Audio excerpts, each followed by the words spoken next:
빛보다 빠른 우주선이 있다고 가정해보죠. 우주선이 가속하며 빛의 속도에 근접할수록 시간이 팽창하며 천천히 흐르고, 우주선이 빛의 속도에 도달하면 시간은 정지합니다. 그리고 우주선이 빛의 속도를 넘어서면 시간이 역행하며 과거로 되돌아갈 수 있죠. 즉 이론적으로 빛보다 빨리 움직일 수 있다면 시간의 방향을 거슬러 과거로 되돌아갈 수 있습니다.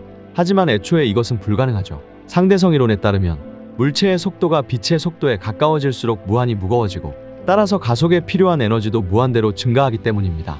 반면 빛은 질량이 없고 무게를 갖지 않으며 늘 일정한 속도를 유지하죠. 즉 물체는 무겁기 때문에 빛보다 빨리 가속될 수 없습니다. 그렇다면 물체는 왜 무거울까요?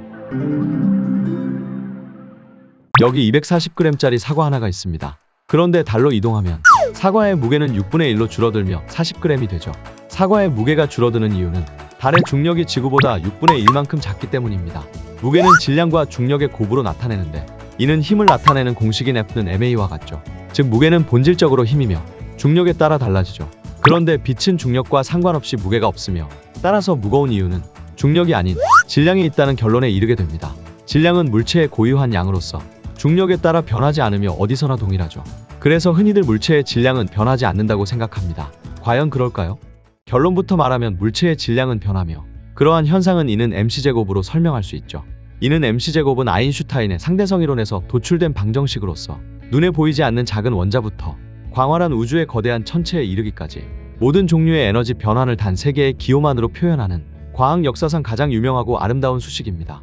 이는 mc제곱에 따르면 질량과 에너지는 등가이며, 따라서 질량과 에너지는 서로 환원될 수 있습니다. 즉 에너지는 질량으로 환원되고 반대로 질량도 에너지로 환원될 수 있다는 말이죠.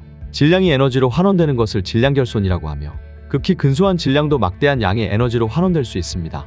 질량 1g은 이는 mc제곱에 의해 2500만 kWh의 전력으로 환원될 수 있으며, 이는 83,000세대가 한 달 동안 사용할 수 있는 전력이죠. 즉 고작 1g의 질량에 작은 도시가 한 달 동안 사용할 수 있는 거대한 에너지가 내재되어 있습니다. 질량을 에너지로 바꾸는 질량결손 현상은 실제로 여러 분야에 응용되고 있죠. 가령 질량결손은 핵분열이나 핵융합 등 핵반응 전후에 일어나는데, 원자력 발전이나 핵무기 등의 기술은 핵이 분열할 때 발생하는 에너지를 이용하며, 미래 청정에너지로 기대되는 핵융합 기술은 핵이 융합할 때 발생하는 에너지를 이용합니다. 이와는 반대로 이는 mc제곱에 의해 에너지가 질량으로 환원되는 질량부여는 입자가속기를 통해 과학실험에 이용되고 있습니다. 입자가속기는 원자 단위의 작은 입자를 전압을 이용해 빛에 가까운 속도로 가속시킨 뒤 충돌시킵니다. 이때 사라지는 운동에너지가 질량으로 전환되며 새로운 입자들이 생성되죠. 이런 실험을 통해 지금까지 더 이상 쪼개지지 않는다고 알려진 쿼크, 렙톤, 보손, 힉스 등 17개의 기본 입자들이 발견되었습니다. 그런데 한 가지 흥미로운 사실은 에너지가 질량으로 환원되는 질량부여 현상은 지금 바로 우리의 몸에서도 일어나고 있다는 것이죠. 예컨대 무게 60kg의 사람의 몸은 약 10의 27승 개만큼의 원자를 가지며, 그것을 무게로 환산하면 약 1.6kg이 나옵니다. 다시 말해 60kg의 무게를 갖는 사람은 원래라면 1.6kg의 무게를 가져야 하지만 실제로는 그보다 수십 배나 더 무겁다는 말이죠. 따라서 우리의 몸에는 우리를 더 무겁게 만드는, 즉 우리에게 커다란 질량을 부여하는 막대한 에너지가 감춰져 있다는 것을 알 수 있습니다. 그렇다면 사람의 몸, 어디에 그런 엄청난 에너지가 감춰져 있는 걸까요? 사실 그 에너지는 바로 원자 속에 있습니다. 원자는 중심의 핵과 그 주변을 도는 전자로 구성되어 있으며, 핵이 대부분의 무게를 차지하죠.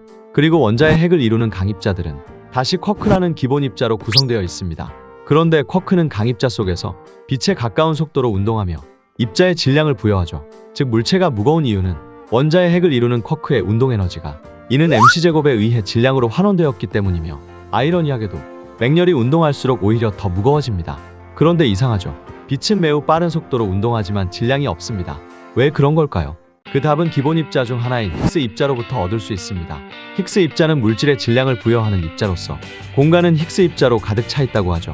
물질을 이루는 기본 입자들은 끊임없이 움직이며 힉스 입자와 충돌하는데, 이때 이는 mc제곱에 의해 입자의 운동에너지가 질량으로 환원되며 무게를 갖게 됩니다. 하지만 빛을 이루는 광자는 힉스 입자와 상호작용하지 않고 그냥 통과하기 때문에 질량을 갖지 않게 되는 것이죠. 그런데 만약 미래에 물질이 힉스장과 상호작용하지 않는 방법을 발견한다면 우리는 빛보다 빨리 달릴 수 있을 것이고, 과거 혹은 미래를 여행하는 타임머신을 개발할 수 있을지도 모릅니다. 하지만 시간 역설은 말합니다. 설령 우리가 타임머신을 타고 과거로 되돌아간다고 해도 사건을 바꿀 수 없다고 말이죠. 예컨대 어떤 사건을 바꾸려고 과거로 되돌아갔다고 가정해 보겠습니다. 그런데 이 경우 시간여행은 과거의 사건을 전제로 하므로 과거의 사건이 바뀌었다면 애초에 시간여행도 하지 않게 되겠죠. 즉 시간여행을 하면 과거의 사건은 반드시 일어나게 되며 원인은 결과가 되고 결과는 다시 원인이 됩니다. 따라서 일어날 일은 반드시 일어나게 되어 있죠. 누구나 바꾸고 싶은 과거가 있고 가보지 않은 길에 대한 미련이 있을 겁니다.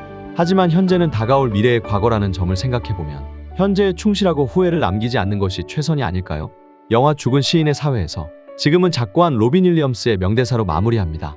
Carpe diem. 지금 이 순간을 즐기십시오. 이상으로 사피엔스 와즈키였습니다.